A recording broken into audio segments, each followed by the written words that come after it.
Tiffin ఏం చేసినావు మళ్ళీ? ఈరోజు చేసిన టిఫిన్ చూసి నువ్వు షాక్ అవుతావు. నైట్ నువ్వు మజ్జిగ తాగుతాను కదా, నువ్వు మజ్జిగ తాగలేదు. అందుకని ఆ మజ్జిగ ఏం చేసాను, రైస్ నైట్ చేసిన రైస్ ఉంది కదా, ఆ రైస్లో వేసి సన్నగా ఈ మజ్జిగ తాగడానికి చేసాను అనమాట. ఆ మజ్జిగ వేసి రైస్లో ఇలా పెట్టాను అనమాట. సరే నీకు మళ్ళీ దాంట్లోకి ఆనియన్స్, పచ్చిమిర్చి, నిమ్మకాయ చట్నీ సూపర్గా ఉంటుంది. దాంట్లోకి వేసి ఒక ప్లేట్లో వేసిస్తా, ఆగు. మజ్జిగను సమ్మర్లోనే తినాలి, తింగర పిల్ల చలికాలం తినొద్దు అంటారేమో, వేస్ట్గా ఎందుకోవాలి. మజ్జిగ రైస్ ఇంత బాగుంటాయి అని చెప్పి వేసి పెట్టాను. మా వారు ఇష్టంగా తింటారండి. ఆ కొంచెం నేను తింటా.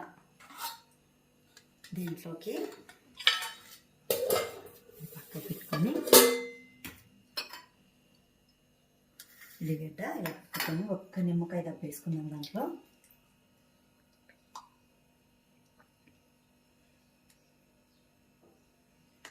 ఫైనల్గా ఈరోజు బ్రేక్ఫాస్ట్ అయితే ఇదే. నచ్చితే లైక్ చేయండి. Thank you for watching.